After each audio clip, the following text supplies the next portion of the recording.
Hey guys, this is the review of the KWC P08 Luger CO2.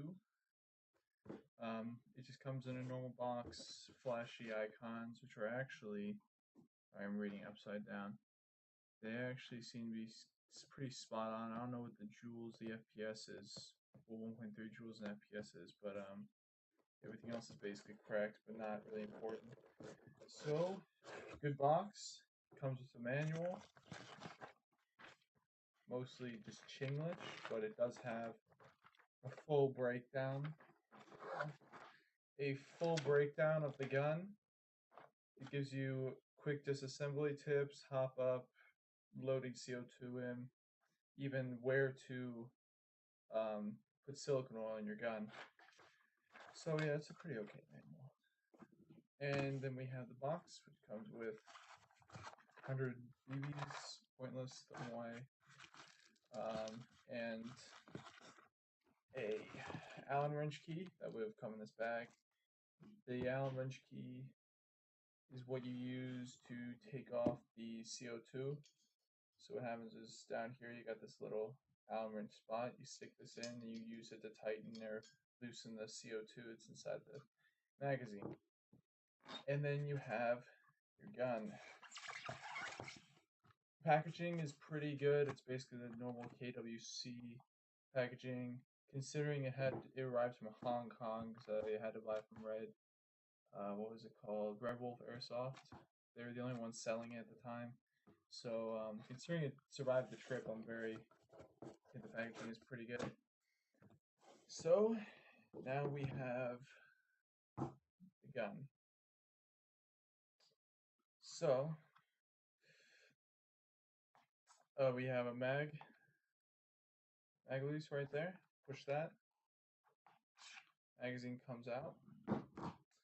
Magazine holds the CO2 in the side, like shown here. I have two magazines. I bought an extra magazine for $30. So you have CO2 here, all metal magazine with the little part that, like, you push and CO2 comes out, and then a little nozzle. It is a single stack 15 BB loader. I've never had any jamming problems on this thing at all, so it's a pretty good magazine. You can even, when you pull it down, the way you pull it down is this little lever right here. You pull all the way down. And there's even a little hole. It's kind of hard to see, but right there, the hole that you can just place the BBs in, they'll just go down. Very easy to load. Now we got to the gun. So this is a Blowback Luger. So we have, as you can see, the toggle, I'll get it to lock back here. There is no slide, what's it called? Release. There's no slide release on this gun. There is a slide release in the gun, but you can't actually move it from outside the gun. So every time BBs go out, the toggle comes up like that. And the only way to bring it back down is to put in a new magazine or to take the magazine out and then pull it back and then forward again. What else? Safety, right there. Safety. Safety on. Safety off. This gun does not have a adjustable hop-up unit, from my knowledge. I'm pretty sure it's fixed hop-up, an okay fixed hop-up. It's not fantastic, but it does work. The way to disassemble this gun is right here. There's this little lever. You push that lever down, and you pull this piece off right here, and the whole front assembly comes off. From here, you can get to just the barrel, the slide, just places to oil up your gun. That, and you can just slide it back on, push the piece back in, and then the trick to this is you push the actual slide back, you just move the toggle back in. There you go.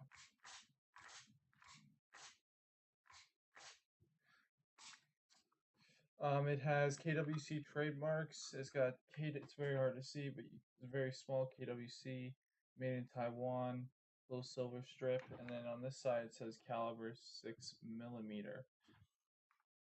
What else? It has sights. See if I can line these up. If not, I'll be able to, but no. Yeah, well, it's got sights. It's got two here, and then the one at the end that you line up. And the one at the end that you line them up. It works pretty well. The hop-ups dial them pretty good. What I will find is that the BBs will go, when you range this in, the BBs will go up a tiny bit and then start to fall.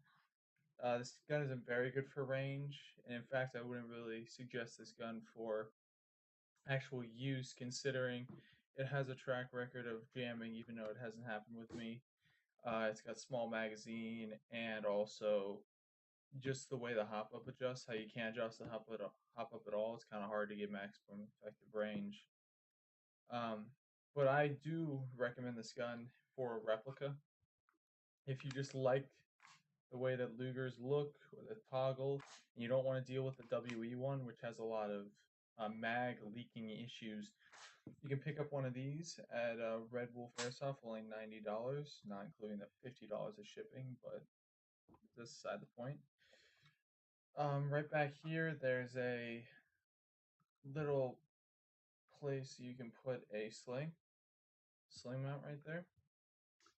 And orange tip, obviously, already put on. I'm pretty sure this is glued on.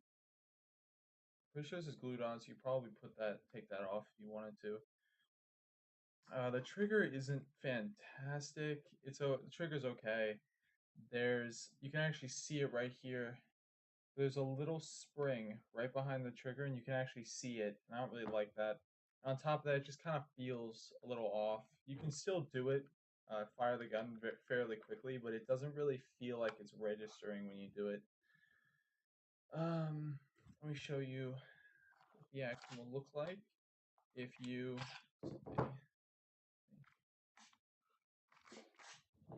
cock it, put a magazine, and this is with no BBs. It will go like this, just like that.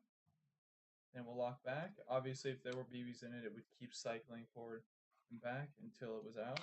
Then we can just go like that.